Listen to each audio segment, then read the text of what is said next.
est toujours là pour nous secourir. Donc nous bénissons son nom ce matin. Donc tous, on va élever la voix. On va se tenir debout. On va rendre gloire à Jésus. Parce que c'est lui qui rend toutes choses possibles. C'est par sa grâce que toute chose est faite dans notre vie. Donc nous devons lui rendre toute la gloire. À lui se revient la gloire. Donc on va tous élever la voix. Et on va glorifier le nom du Seigneur Jésus. Car il est notre sauveur. Il est tout pour nous. Donc élevons tous la voix. Bénissons le nom de Jésus. Oh Jésus, nous te bénissons. Nous te rendons toute la gloire. La fête des mères. Mais vous ne célébrez pas comme nous célèbre. Nous, c'est ce moment que nous utilisons pour pouvoir comprendre certaines choses de la vie d'une mère. Donc ce matin, j'aimerais bénir le nom du Seigneur pour la vie de toutes ces mères qui sont dans ce ministère. On va tous se tenir debout, on va acclamer Jésus pour notre vie. Amen.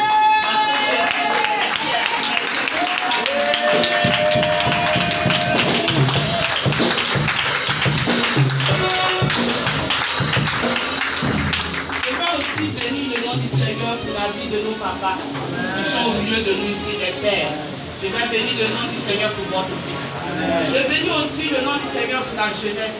Parce qu'une église sans une jeunesse, l'église est morte. L'église ne pourra pas avancer.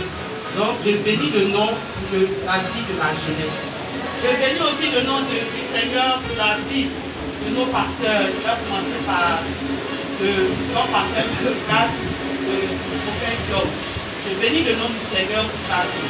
Pendant tous ces 3 jours qu'il a été là, il nous a soutenus. Donc je bénis le nom du Seigneur pour ça. Je bénis le nom du Seigneur pour le prophète Moïse aussi, il a été là. Je bénis le nom du Seigneur pour ça. Donc nous, pour toutes les femmes, on va se tenir debout. On va acclamer le Seigneur pour la vie de l'homme de Dieu.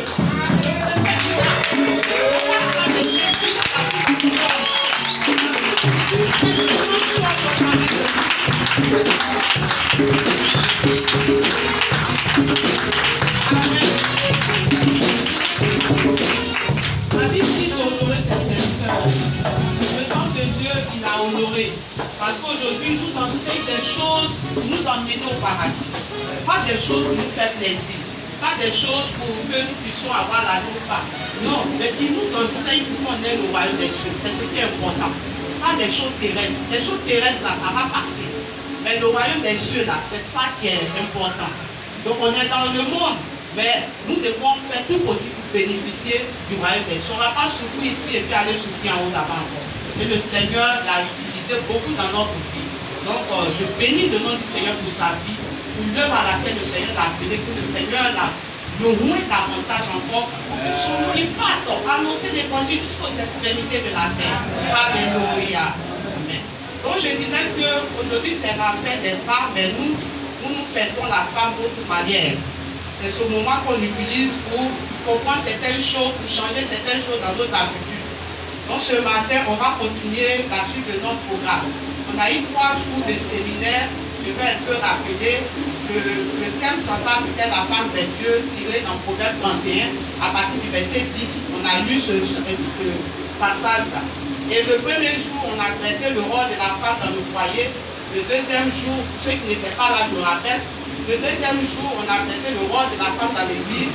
Et puis le troisième jour, on a parlé de l'éducation des enfants. De l'éducation que les enfants doivent donner, un groupe chrétien doit donner à ses enfants. Donc on a traité tout ça là, le dernier jusqu'à le vendredi pour le séminaire. Aujourd'hui, on continue comme c'est le grand jour aujourd'hui. Aujourd'hui, nous allons parler encore de ce thème-là, de la femme des dieux. On va parler d'autres manières. Nous allons aller dans Proverbe 14, à partir du verset 1. Je vais lire la parole de Dieu. Proverbe 14, verset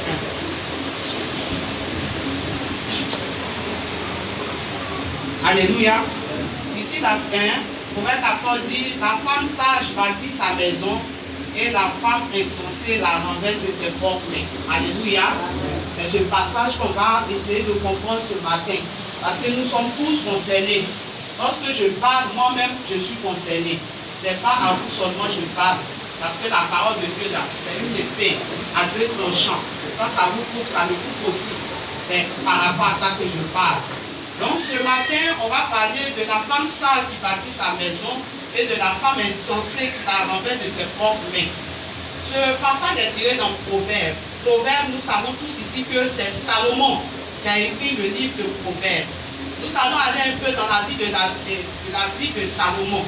Salomon, nous savons, dans 2 Chroniques 1, à partir du verset 1-11, Salomon est le fils de David.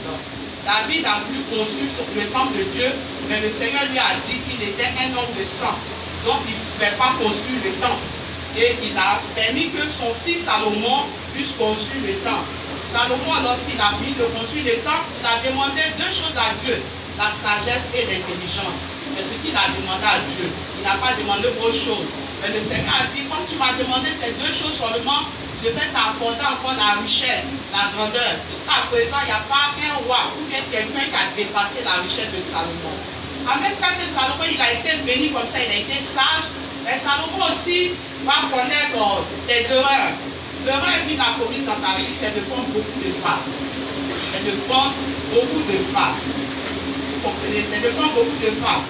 Donc ce matin, on va définir un peu la sagesse, c'est quoi?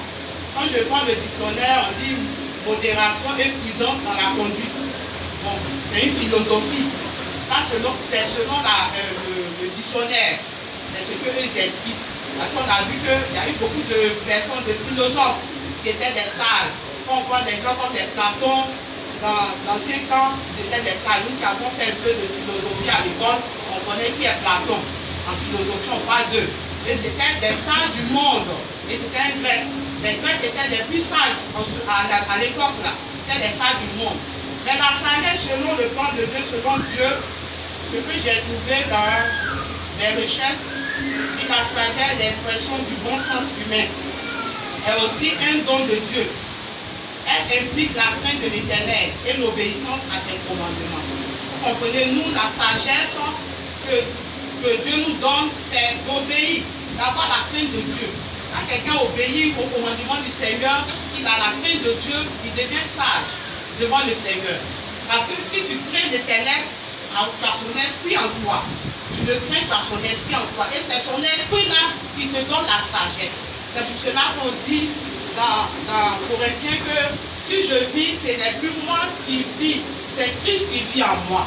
Si Christ vit en toi, Christ va te donner la sagesse qui te donne. Donc, c'est la définition de la sagesse selon la Bible. Donc je vous disais tout à l'heure que Salomon a commis une erreur, c'est de prendre beaucoup de femmes. Et ça, on lit dans 1 roi 11, verset 23. On va prendre 1 roi 11, verset 23. Donc on dit ça. Si quelqu'un a trouvé la version peut lire, moi.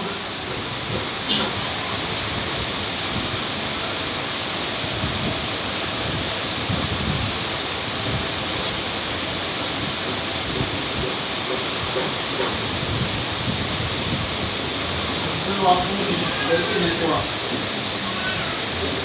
Dieu suscita un autre ennemi à Salomon, les hommes, fils de Eliada, qui s'était enfui de chez son maître, Hadad, désert, roi de Shoba.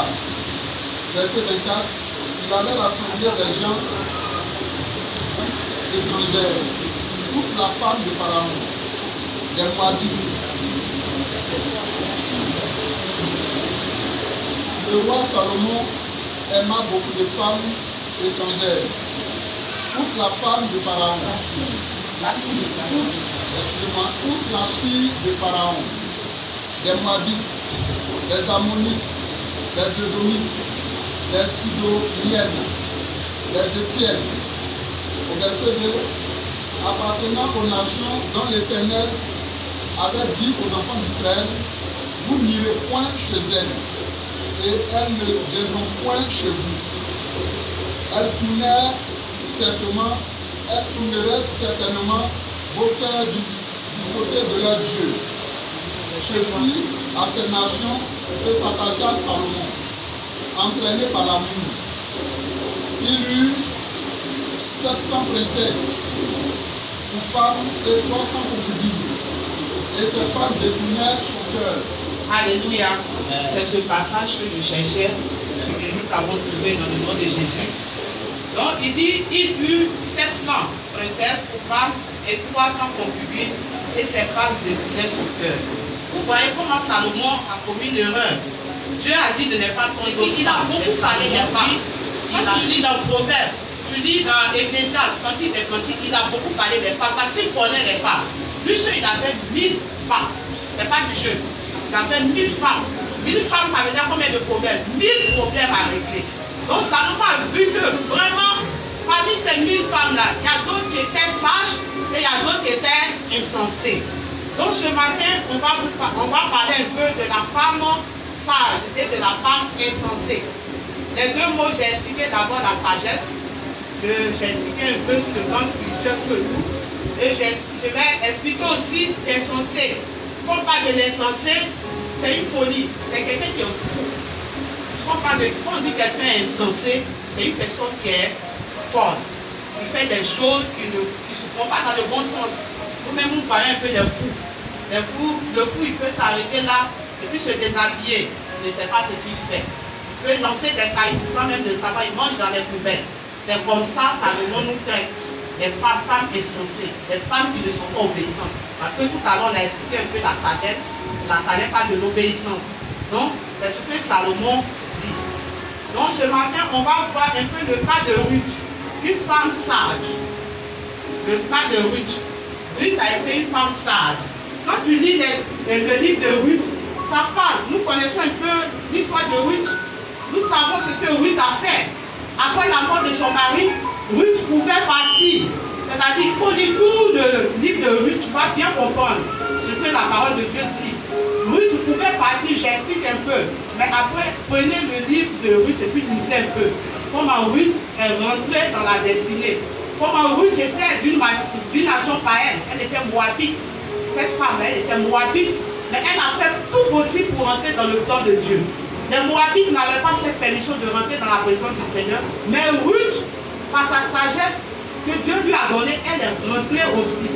On peut dire que souvent les gens disent, elle a forcé pour rentrer aussi. Et quand Ruth a perdu son mari, Ruth ne s'est pas retrouvée. Elles étaient deux qui avaient perdu leur mari. Donc c'était Orpa. Elle est partie. Mais Ruth n'est pas partie. Elle s'attachait à Naomi. Elle a quitté sa nation, elle a suivi Naomi jusqu'en Israël. Et on a vu là-dessus que comment Dieu a béni Ruth. Ruth a été une femme bénie. Elle a eu un homme riche, un homme Boaz, un homme d'affaires qui est prospère. Dieu a permis que par son cœur, que Ruth puisse avoir ce mari. Mais ce n'est pas en faisant des choses bizarres que Ruth est rentrée dans cette destinée. Imaginez-vous que si Ruth suivait Naomi, qu'elle arrivait en Israël, qu'elle faisait n'importe quoi. Est-ce que cette grâce de Dieu allait être sur elle? Non. Elle n'allait pas pouvoir rentrer dans la destinée que le Seigneur a prévue pour elle. Mais quand elle arrive en Israël, elle ne s'est pas assise. Elle a commencé à aider sa belle-mère. Elle a commencé à la soutenir.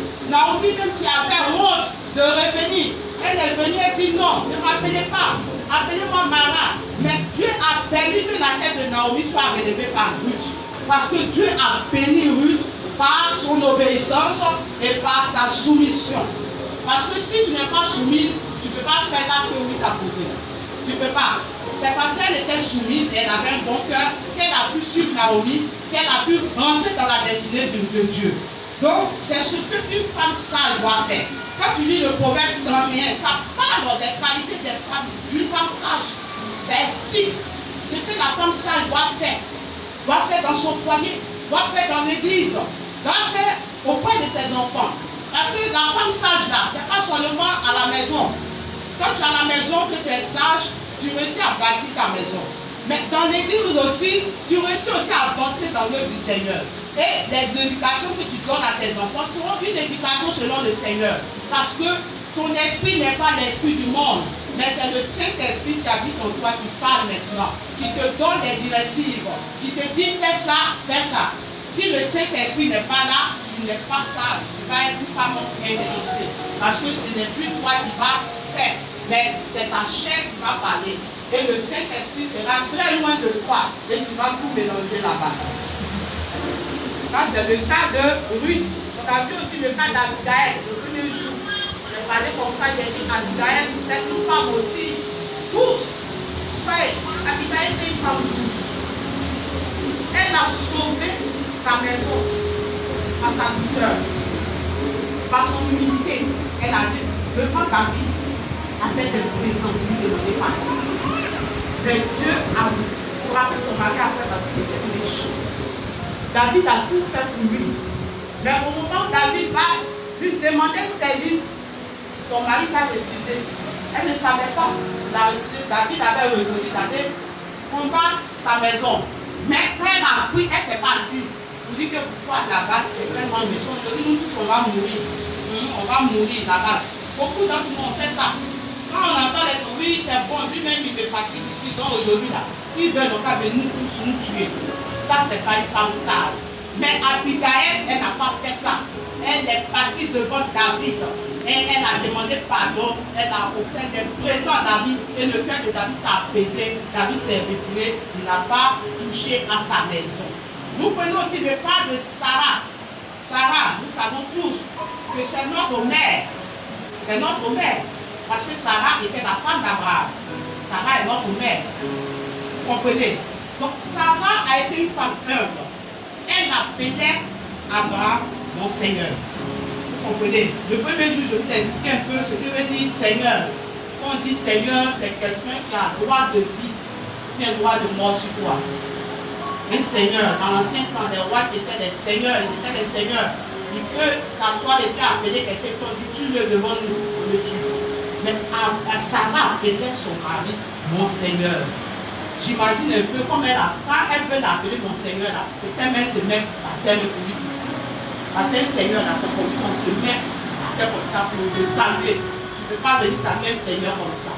Donc, Sarah appelait Abraham. Tout ce que je dis, je n'invente rien, tout est retiré de la parole de Dieu. Il y a des passages, j'ai oublié les trucs au travail, les passages sont dans mon cahier. C'est pour cela qu'aujourd'hui, je n'ai pas trop les passages. J'ai fait, et puis hier, dans la précipitation, je n'ai pas fini tout. J'ai oublié tout ma Bible, tout ça là devant, sur ma table. Donc, les passages sont dans la Bible, tout est dedans. Si tu lis, tu médites la parole de Dieu, tu vas trouver tout cela. Donc, elle appelait Abraham mon Seigneur. Vous comprenez comment elle était humble. C'est parce qu'elle avait la sagesse de Dieu en elle. Et la sagesse de Dieu la conduisait à dire à Abraham, appeler son mari mon Seigneur. Souvent si c'est elle-même, elle ne pouvait pas. Mais c'est cet esprit qui était en elle qui l'a poussé à dire ça à son mari. Elle honorait son mari. Vous comprenez? Donc c'est ce qu'une femme sage doit faire. Elle doit honorer son mari. Elle doit le respecter. Elle doit le considérer. Vous comprenez? Elle doit considérer son mari. C'est ce qu'elle doit faire, mais pas le bafouer. On va voir un peu le cas de la femme insensée. On va voir un peu le cas de la femme insensée. J'ai expliqué ici que la femme insensée, quand on parle de quelqu'un qui est insensé, c'est une personne qui est folle. Quand vous prenez insensé, c'est mis fou. Dans le dictionnaire, c'est mis fou. C'est contraire. La Bible dit contraire au bon sens. Une femme qui ne fait pas de bonnes choses, elle ouvre sa bouche, elle dit n'importe quoi, elle fait n'importe quoi. C'est la folie ça, la folie où tu ne contrôles rien. Tu fais n'importe quoi, tu dis n'importe quoi. En tout cas, tu ne contrôles rien. Nous-mêmes, on voit un peu des fous physiquement. Ils ne contrôlent rien. Ils se déshabillent, se promènent n'importe comment. Donc c'est comme ça. Et Salomon traite la femme insensée, une femme forte. Et cette femme insensée, non seulement elle va renverser sa maison, et puis elle va venir renverser dans l'église, elle va rater l'éducation de ses enfants. C'est sur les deux plans, les trois plans. Ta maison, tu renverses là-bas d'abord. Et puis tu viens renverser, tu as fini là-bas maintenant, tu viens maintenant dans l'église pour tout renverser. Et puis tu assises maintenant. Oui, je t'avais, tu as reçu ta mission. Vous comprenez? Donc, c'est ça la femme insensée. On va voir le cas des femmes qui ont été insensées dans la Bible. Nous allons voir le cas de Milka. La femme de David, la première femme de David, son papa c'était Saül. On va prendre dans 2 Samuel 6 à partir du verset 16. J'espère que j'ai bien noté. 2 Samuel 6 à partir du verset 16. Si quelqu'un a trouvé, la personne peut lire la parole du Seigneur.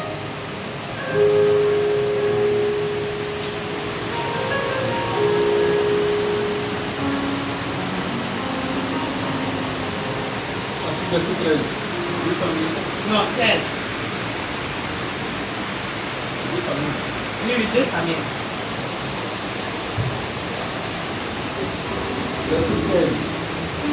Comme l'âge de l'Éternel entrait dans la cité de David, Michal, fille de Saül, regardait par la fenêtre.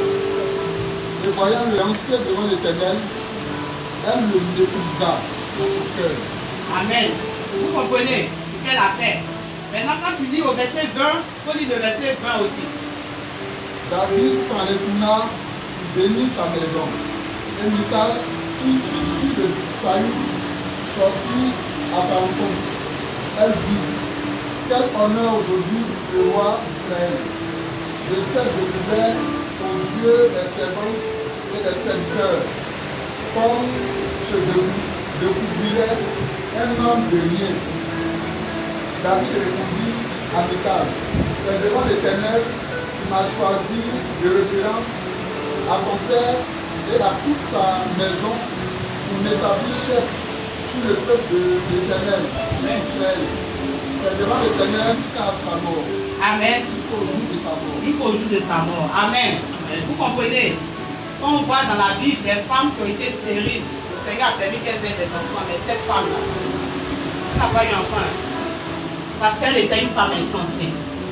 David, lui qui connaissait l'importance de Dieu, de ce que Dieu a fait dans sa vie, là, Daniel qui représentait le symbole de Dieu au milieu d'Israël qui était parti. Ça revient en Israël, il est heureux, il est en train de danser. Et toi, tu te mets à la fenêtre là-bas, tu le méprises dans ton cœur.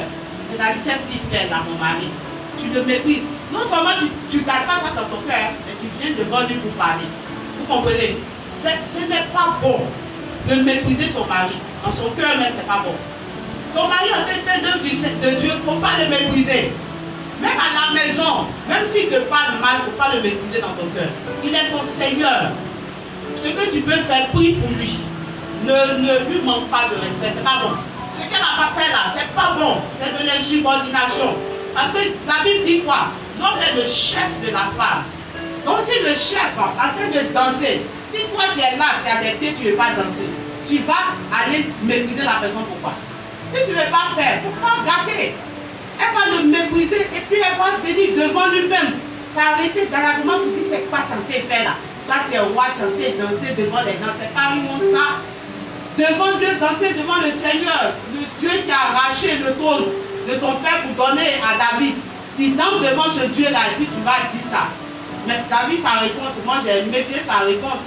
Il dit, le Dieu qui a arraché le trône de ton père là, pour me donner la scène. C'est devant lui le chant et danser. Vous comprenez? Donc si tu ne peux pas faire quelque chose pour l'homme, il faut le laisser comme ça. Tu ne peux pas, il ne faut pas le mépriser. C'est pas bon. C'est une malédiction. Tu t'attires des malédictions par l'autre. Aujourd'hui, les malédictions, on ne voit pas ça physiquement. Mais spirituellement, tu peux être mort déjà spirituellement. La mort là, ça survient lorsqu'on est déjà mort spirituellement et puis ça vient physiquement. Souvent on entend des femmes décèdent, on ne comprend pas. Mais souvent aussi ça peut être ça. Donc faisons très attention. Surtout quand on est auprès d'un serviteur de Dieu. Faisons très attention. David c'est un serviteur de Dieu. Faisons très attention pour ne pas nous attirer des malédictions. Si tu ne peux rien faire, il faut te taire, reste dans ton coin. Mais il ne faut pas t'attirer des malédictions. Donc faisons très attention dans l'œuvre du Seigneur, auprès de nos maris, auprès des serviteurs de Dieu, auprès desquels on sert, faisons très attention. Parce qu'ils sont devenus une femme insensée, on va tout mélanger. On va voir aussi le cas de la femme de Job. Job 2, verset 9.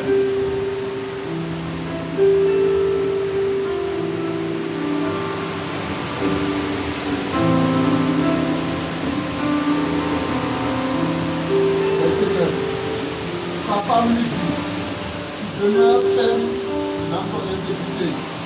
Maudit Dieu et meurs. Alléluia. Vous comprenez, vous voyez comment elle donne un mauvais conseil. Quelqu'un en train de souffrir, il craint Dieu.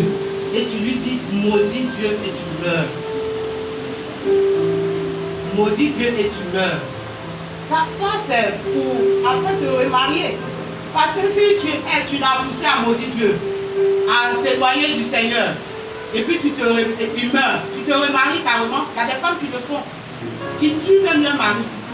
Parce qu'elle se dit que s'il meurt, même il serait plus heureux. Elle le tue, et puis elle vit. Ça, c'est pas bon. Parce que tu fais ça, tu vas rendre compte à Dieu. Le monsieur souffre. Faut pas, si tu ne peux pas l'aider dans sa souffrance, il faut le laisser comme ça. Il ne faut même pas venir lui donner conseil. Si tu veux l'aider, tu lui donnes des conseils. Mon mari, franchement, ça va aller. Le Seigneur va te fortifier. Mais quand on travaille des épreuves un peu, quand on travaille des difficultés dans le foyer un peu, on commence à le mépriser, à lui dire des paroles hautaines. Toi aussi, tu es un homme, ça.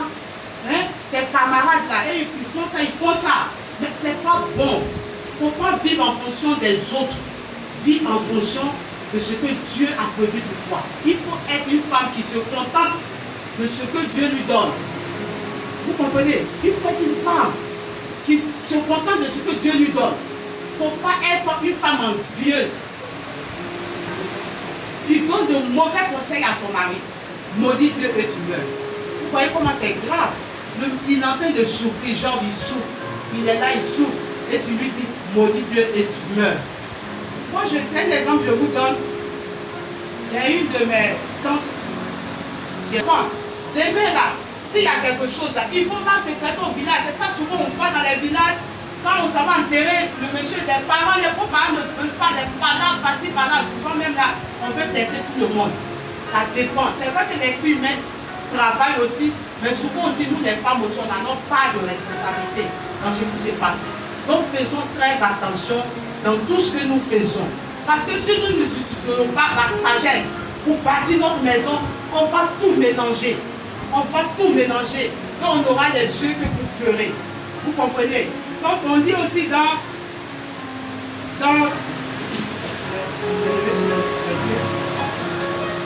Livre 2, verset 20.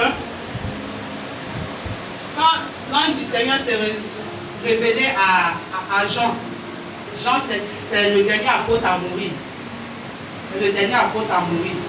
Donc il s'est révélé à lui. Le Seigneur même a parlé à Jean et il lui a donné des messages aux 7 églises de l'Asie mineure. Donc il y a un message que j'ai souligné ici à l'église de Thyatire. Si on peut lire ça à Apocalypse 2, verset 20.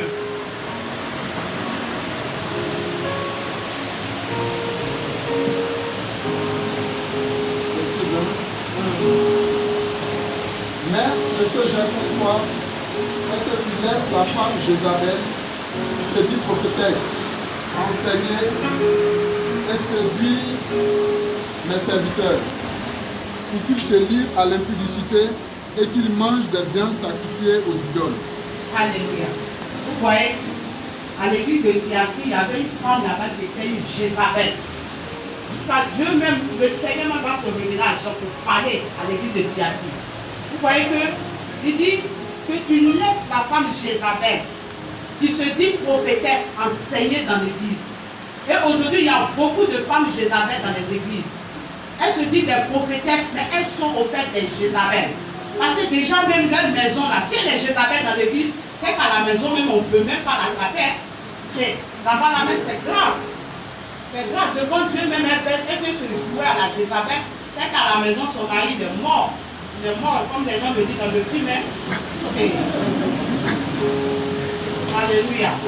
Donc on dit, mais ce que j'ai pour toi, c'est que tu laisses la femme Jézabel, qui se dit prophétesse, enseigner et séduire mes serviteurs. Elle vient enseigner pour séduire les serviteurs de Dieu, pour égarer le peuple de Dieu. Vous voyez, et aujourd'hui, en Côte d'Ivoire, il y a beaucoup de femmes Jézabel qui ont raté leur mission. Le Seigneur les a appelées à l'œuvre, mais par leur rébellion, leur insoumission, elles ne sont pas soumises. Donc elles deviennent des femmes Jézabel. Quand leur mari ne veut parler, même, elle ne veut même pas lui parler. Je vous ai donné la dernière fois l'exemple d'une femme. Son mari lui parle, et ils sont en train de faire une réunion des responsables. Son mari a pris la parole, il est en train de dire quelque chose là. Elle, comme elle est la prophétesse, c'est Dieu qui l'utilise. En tout cas, elle avait des charismes par rapport à son mari était évangéliste. Et elle dit à son mari, non. Son mari dit quelque chose là, et puis elle veut répliquer. Son mari dit non, c'est pas ça. Elle dit non, laisse-moi, c'est le Saint-Esprit qui me parle. Hein? Devant tous les responsables. Quand tu dis responsable, le Saint-Esprit ne pas. C'est quelle manière de parler à ton mari, ça? Ça, c'est une femme Jézabel. Mais l'un ne va pas prospérer. Ils sont divorcés et l'œuf a été brisé en deux. Tu as compris, l'œuf a été brisé. Ta femme a pris pour commencer, l'autre a pris pour commencer. C'est le monsieur qui était sur commencer. Ils sont divorcés. Parce que le monsieur souffrait. Chaque jour, on va le frustrer. On va dire que non, toi, tu n'es pas loin. Toi, tu n'es pas. C'est pas beau. On doit voir notre comportement. Nous devons être des femmes sages qui bâtissent leur maison. Nous ne devons pas être des femmes Jézabel qui détruisent. Si on est des femmes Jézabel, ce n'est pas avantageux pour nous. Et cela, nous allons payer ici et nous allons payer de l'autre côté aussi. Le mariage, là, tous nous les gens pensent que quand on se marie, c'est le paradis. Non. Le mariage, ce n'est pas le paradis. Tu peux être marié légalement et puis aller en enfer. Par ton comportement. Même si le monsieur n'a pas divorcé. Mais le fait que tu as fait souffrir un homme qui est ton chef, c'est pas bon. C'est pas bon. Il y a des foyers là. C'est vrai, les hommes, ils ont leur caractère. Mais toi, la femme, tu peux amener. Moi, je dis toujours que dans le foyer, quand l'homme, il est mauvais, c'est bon. La femme peut le faire changer par son comportement. Dans la prière, parce que Dieu écoute la voix de la femme. Dieu écoute beaucoup nous les femmes. Pourquoi Dieu, il est passé par Marie pour faire venir Jésus au monde? Pourquoi Dieu? Dieu connaît l'importance de la femme, la force que la femme a. Quand Dieu a donné la mission à la femme, il a dit, tu es une aide pour l'homme. Vous comprenez? Tu es